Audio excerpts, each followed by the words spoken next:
అందరికీ నమస్కారం. తన్వి చెప్పే కథలకు స్వాగతం.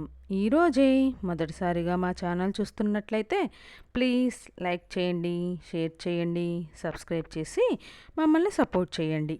ఈరోజు శ్రావణ శుక్రవారం. శుక్రవారం అంటే లక్ష్మీదేవికి ఎంతో ప్రీతికరమైన రోజు. ఈ శుక్రవారం రోజున అమ్మవారికి సంబంధించిన ఈ కథ వింటే చాలు, జన్మల పాపాలు తొలగి కోటి జన్మల పుణ్యం లభిస్తుంది, సకల శుభాలు కలుగుతాయి, ఆ అమ్మ అనుగ్రహం ఎల్లప్పుడూ కలుగుతుంది. మరి ఆ కథ ఏంటో ఇప్పుడు ఈ వీడియోలో తెలుసుకుందాం. పూర్వకాలంలో ధర్మధ్వజుడు మాధవి అనే దంపతులకు ఒక శుభముహూర్తాన తులసి అనే పుత్రిక జన్మించింది. ఆమె ఎంతో దివ్య తేజస్సుతో వెలిగిపోతూ దినదిన ప్రవర్ధమానంగా పెరగసాగింది. తల్లిదండ్రులు ఆమెను ఎంతో గారావంగా పెంచి పెద్ద చేశారు. ఆమె తన ఆటపాటలతో వారిని ఎంతో మురిపించేది. కొంతకాలానికి ఆమెకు యుక్త వయసు వచ్చింది. అతిలోక సౌందర్యవతిగా రూపొందిన ఆమెకు తగిన వరుని కోసం ఆ తల్లిదండ్రులు ప్రయత్నించసాగారు. తల్లిదండ్రుల ప్రయత్నం తెలుసుకున్న తులసి తాను సాక్షాత్తు ఆ శ్రీమన్నారాయణ తప్ప వేరొకరిని వివాహం చేసుకోనని తెలిపింది. ఆమె యొక్క దృఢ సంకల్పానికి ఆ దంపతులిద్దరూ ఆశ్చర్యపోయారు. సాక్షాత్తు ఆ శ్రీ మహావిష్ణువునే వివాహమాడడం అంత తేలిక కాదని ఆమెకు నచ్చచెప్పి చూశారు. కానీ ఆమె ఏమాత్రం చలించలేదు. తాను తప్పక ఆ స్వామినే పరిణయమాడతానని చెప్పి అడవికి వెళ్ళి ఘోర తపస్సు చేయసాగింది. అకుంఠిత దీక్షతో తులసి చేస్తున్న ఆ తపస్సుకు ముల్లోకాలు తల్లడిల్లాయి. దేవతలందరూ భయకంపితులైనారు. వారందరూ బ్రహ్మదేవుని వద్దకు వెళ్ళి, స్వామి, భూలోకంలో తులసి చేస్తున్న తపస్సు వలన సర్వలోకాలు కంపిస్తున్నాయి. తమరు దయతలచి ఆమె అభీష్టం అడిగి ఆ కోరిక తీర్చి ఆమె తపస్సు విరమించేలా చూడవలసినదని వేడుకున్నారు. అప్పుడు బ్రహ్మదేవుడు తులసికి ప్రత్యక్షమై నీకు ఏ వరము కావాలో కోరుకోమని అన్నాడు. తులసి ఆ చతుర్ముఖునితో ఇలా అన్నది, తండ్రి, సర్వలోకాలను సృష్టించే నీ దర్శనంతో నా జన్మ ధన్యమైంది. నాకు శ్రీమన్నారాయుడే భర్త అయ్యేలాగా అనుగ్రహింపవలసినది. ఆ శ్రీ మహావిష్ణువుని తప్ప వేరొకరిని నేను వివాహమాడను. నాయందు దయవుంచి నన్ను కరుణింపవలసిందని అన్నది. అప్పుడు బ్రహ్మదేవుడు ఆమె కోరిక త్వరలోనే నెరవేరగలదని శ్రీ మహావిష్ణువు అంశతో శంఖచూడుడనే వరుడు జన్మించాడని, అతడే తులసిని వివాహమాడగలడని చెప్పి అంతర్ధానం అయ్యాడు. బ్రహ్మవరమిచ్చినట్లుగానే కొన్ని రోజుల్లోనే తులసి శంఖచూడుల వివాహం జరిగింది. వారిద్దరూ సుఖంగా జీవింపసాగారు. శంఖచూడు ఎంతో దివ్య తపస్సును ఆచరించి అనేక వరాలను పొంది ఇష్టం వచ్చినట్లు ప్రవర్తింపసాగాడు. అప్పుడు దేవతలందరూ శ్రీమన్నారాయణ వారి వద్దకు వెళ్ళి ఆ పరబ్రహ్మమూర్తిని శంఖచూడుని వారి నుండి తమను రక్షింపవలసిందిగా ప్రార్థించారు. అప్పుడు దయామయుడైన స్వామి వారితో ఇలా అన్నాడు, ఓ దేవతలారా, మీ బాధ నాకు అర్థమయ్యింది. శంఖచూడు ఎన్నో దివ్యవరాలను సంపాదించి ఈ విధంగా మితిమీరన గర్వంతో అహంకారంతో ప్రవర్తిస్తున్నాడు. మిమ్ముల్నందరినీ అనేక బాధలకు గురి చేస్తున్నాడు. అతడు త్వరలోనే తనువు చాలించి నాలో ఐక్యమయ్యే సమయం ఆసన్నమైనది. తులసి ఎవరో కాదు, సాక్షాత్తు నా ప్రియసఖి అయిన శ్రీ మహాలక్ష్మి అంశయే. శాపవశాన భూలోకంలో తులసిగా జన్మించింది.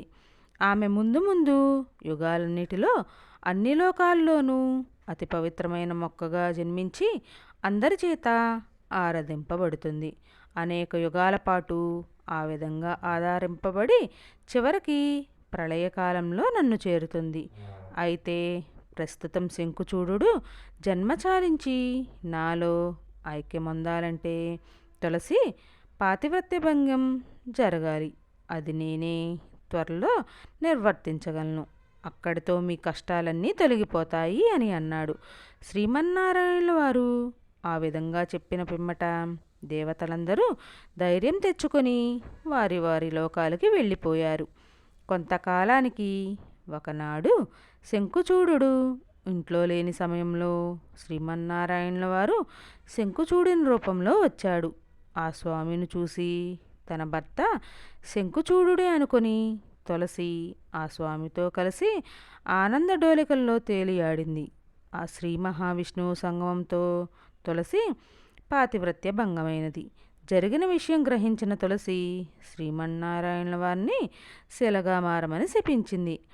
ఆ శాపం విని శ్రీమన్నారాయణుల వారు చిరునవ్వుతో తులసితో ఇలా అన్నారు: ఓ తులసి, ఈ సృష్టి ఆదిలోని నా విరాట్ స్వరూపంలో నీవు శ్రీ మహాలక్ష్మివే. శావశాన నీవు ఈ విధంగా భూలోకంలో తులసిగా జన్మించావు. నన్ను ఎప్పుడు విడిచి ఉండనని, నన్ను తప్ప వేరెవరిని వివాహమాడనని ప్రతిజ్ఞ చేశావు. అందుకే నా అంశతో జన్మించిన శంఖుచూడు నీకు భర్త అయినాడు. ఇక శంఖుచూడు నాలో ఐక్యమయ్యే సమయం ఆసన్నమైనది. నీవు తులసిగా జన్మించినప్పటికీ నా ప్రేయసకివే కనుక నా సంగమంతో నీ ప్రాతిపత్య భంగం కలుగలేదు. నీ శాప ప్రవాన నేను గండకీ నదిలో సాలగ్రామంలా శిలారూపం పొందుతాను. నీవు నన్ను దాచుకునే గండకీ నదివి కాగలవు. నన్ను సాలగ్రామ రూపంలో ఎవరైతే అర్చిస్తారో వారికి సర్వశుభములు కలుగగలవు. సాలగ్రామ ఆరాధన నాకు అత్యంత ప్రీతికరం కాగలదు అని అన్నాడు. అప్పుడు శ్రీమన్నారాయణ వారు చెప్పినట్లుగానే శంఖుచూడు ఆ స్వామిలో ఐక్యమైనాడు. తులసి మొక్కగా రూపాంతరం చెందింది. సాక్షాత్తు శ్రీ మహాలక్ష్మి అంశమైన తులసి మొక్క ఎంతో మహిమాన్వితమైనది. తులసి ఆరాధనలో సర్వ సౌభాగ్యాలు లభిస్తాయి, సర్వ ఐశ్వర్యాలు లభిస్తాయి. ప్రాతకాలం నిద్రలేచిన తులసి మొక్కను దర్శిస్తే ముల్లోకములందలి పుణ్యతీర్థంలో స్నానమార్చిన ఫలితం దక్కుతుంది. ఎవరైతే ఉదయాన్నే తులసి మొక్కను నమస్కరిస్తారో వారికి సాక్షాత్తు లక్ష్మీనారాయణులకు నమస్కరించిన ఫలం దక్కుతుంది. శ్రీ మహాలక్ష్మి సత్వగుణంతో లక్ష్మిగాను, రజోగుణంతో కృష్ణగాను, తమోగుణంతో బ్రాహ్మిగాను ఆయా సందర్భాల్లో జన్మించింది. అంతేకాక ఆ జగన్మాత శ్రీ మహాలక్ష్మి శ్రీ కామేశ్వరి, కాంతి, ప్రియ, శక్తి, విభూతి, ఇచ్ఛ, ప్రీతి, రతి, మాయ, ది మరియు మహిమ అనే 12 అవతారాల్లో ఆవిర్భవించిందని లక్ష్మీతంత్రం అనే గ్రంథం పేర్కొన్నది. ప్రతిదినము ఎవరైతే గోవును పూజిస్తారో వారింట శ్రీ మహాలక్ష్మి నివసిస్తుంది. గోవు పేడను కరేషిని అంటారు, అంటే లక్ష్మి అని అర్థం. గోవు యొక్క ఉదరంలో భూదేవి ఉండడం వల్ల గోప్రదక్షిణ చేస్తే ఈ భూప్రదక్షిణ చేసిన పుణ్యం వస్తుంది. పూర్వకాలంలో ఒకనాడు గోలోకంలో విహరిస్తున్న శ్రీ మహావిష్ణువుల వారికి బృందావనంలో సంచరించాలనే కోరిక కలిగింది. వెంటనే ఆ స్వామి బృందావనం చేరుకొని అక్కడ అందచందాలకు ముగ్ధుడై ఆడుతూ తిరిగాడు. కాసేపటికి అలసిపోయాడు. అప్పుడు శ్రీమన్నారాయణుని సంకల్పంతో స్వామి ఎడమ చేతి నుండి అందమైన ఆవు, ముచ్చటైన దూడ ఆవిర్భవించాయి. ఆ గోవుకి సురభి అనే నామకరణం చేశాడు. అప్పుడు శ్రీమన్నారాయణ వారు సురభి పాలను త్రాగారు. ఎంతో కమ్మగా అనిపించడంతో సురభిని ప్రేమతో నిమిరాడు. అప్పుడు ఆ సురభి రోమకూపాల నుండి కోటాను కోట్ల గోసంపద ఉద్భవించింది. శ్రీమన్నారాయణుడు సురభిని భక్తితో పూజించాడు. సాక్షాత్తు ఆ పరబ్రహ్మమూర్తియే పూజించిన గోవు ఎంతో పవిత్రమైనది. గణేశ, గోవు, గంగ, గోవిందుడు, గీత, గాయత్రి అనే సప్త పవిత్రములు గా నక్షత్రంతో ప్రారంభమవుతాయి. వీటిలో ఒక్క గోవుకు నమస్కరించిన మాత్రమునే మిగిలిన 6గురికి కూడా పూజ చేసిన ఫలం దక్కుతుందని పద్మపురాణం చెప్తుంది. శ్రీ మహాలక్ష్మిని నమ్మి కొలిచేవారు ఆ తల్లి ఎల్లవేళలా రక్షిస్తుంది. జీవితంలో దేనికి లోటు లేకుండా సుఖప్రదంగా జరుగుతుంది. ఏ అవసరం కలిగినా సమయానికి సొమ్ము చేతికి వచ్చేలా ఆ తల్లి అనుగ్రహిస్తుంది. మమ్ములందరినీ నీ సంతానంగా భావిస్తూ ఎల్లప్పుడూ మాకు ఎటువంటి కష్టాలు లేకుండా కాపాడే నీవుండగా మాకింక చింతనేల తల్లి. ఓ జగన్మాత, నీకివే మా నమస్కారములు. ఓ జగజ్జనని, నీకివే మా ప్రణామములు.